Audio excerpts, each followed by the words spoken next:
Oi, gente. Então, é verdade que quem tem epilepsia não pode usar medicações para TDAH? Bom, nós vamos pensar aqui com as informações que a gente tem.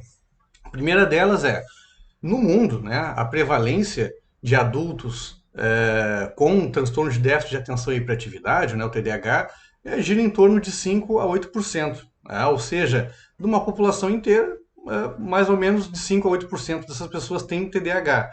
Né? Às vezes pode até variar mais, né? Tem mais pessoas até, de acordo com a faixa etária que é estudada, com o tipo de a localização também, né? E para epilepsia, esse número é de 1% da população mundial tem epilepsia, né? Mas quando a gente olha apenas para as pessoas adultas com epilepsia, né, a gente estima-se, né, que 18% dessas pessoas têm também TDAH. E aí que aquela dúvida ali se torna importante, né? E se essas pessoas não puderem usar medicação para TDAH, porque tem epilepsia, né? Elas estão sendo privadas de se beneficiar com um tratamento eficaz no controle dos sintomas do TDAH. Elas acabam ficando reféns desses sintomas, né? Além de ficarem cada vez mais estigmatizadas, né? Com esses tipos de proibições, né? Que é muito comum, né? Pessoas com epilepsias serem estigmatizadas por ser tudo proibido para elas. Né? Mas assim, é verdade, né, que os psicoestimulantes, né, o metilfenidato, né, a lisdexanfetamina, também a bupropiona, os antidepressivos tricíclicos, né, que são medicações que se usam, né, para controle de sintomas do TDAH, né, e melhora da qualidade de vida. É verdade, sim, né, que essas medicações elas podem diminuir o limiar convulsivo. Ah, o que isso significa, né? Que fica mais fácil a pessoa ter uma crise epilética, mesmo que ela não tenha epilepsia, pura e simplesmente pelo uso da medicação. Né? Mas também é muito mais verdade, né, que essas medicações mudam a vida de quem tem TDAH, né, e mudam para muito melhor. Né? Melhora muito a qualidade de vida, a funcionalidade dessas pessoas. Né?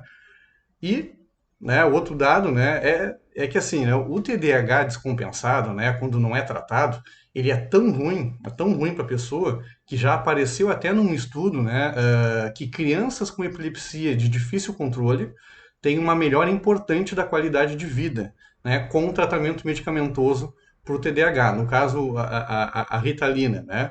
Essas crianças melhoraram o estudo no colégio, melhoraram o comportamento em casa, na rua, melhoraram suas habilidades sociais, né? E eu vejo que eu estou falando de pessoas com epilepsia de difícil controle, não é pessoas com epilepsia de fácil controle, né? Que tomam uma medicação e estão sem crise, né? Que tá tudo bem. São pessoas com epilepsias graves, né?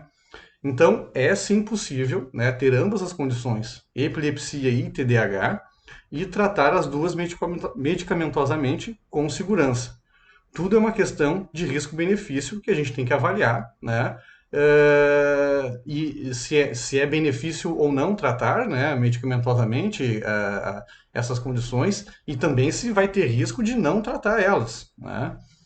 Então, sim, né, quem tem epilepsia e TDAH pode sim usar medicações para TDAH, né, os psicoestimulantes no caso, desde que ela esteja com epilepsia em um bom controle, né, e que a gente descarte, né, que não há outros problemas, outros problemas de saúde, outras condições atrapalhando tanto a epilepsia quanto o TDAH. Né? E outra coisa que a gente aprende também, quando começa a estudar mais a fundo esse assunto de pessoas com epilepsia e TDAH, é que a gente deve sim investigar ativamente se as pessoas com epilepsia têm TDAH ou não. A gente viu, a prevalência é muito alta, né? 18%. Em alguns estudos é até maior que isso, 25%. É muita gente, um quarto das pessoas, imagina, um quarto das pessoas com epilepsia tem uma outra doença que pode tirar totalmente a qualidade de vida dela. Às vezes até é, ficam com uma qualidade de vida muito pior do que se não estivessem com a epilepsia controlada. Tá? E a gente vê muito isso, né? Muitas vezes aquele comportamento, né, da pessoa que tem epilepsia de evitar os lugares, evitar situações, evitar pessoas, né? Os medos que elas têm, né? Medo de qualquer coisa, né? De fazer coisas, né? As dificuldades de concentração, de estudar, de seguir os estudos, né? A ansiedade, né? Que vai e volta, aquele nervosismo que não consegue parar, né?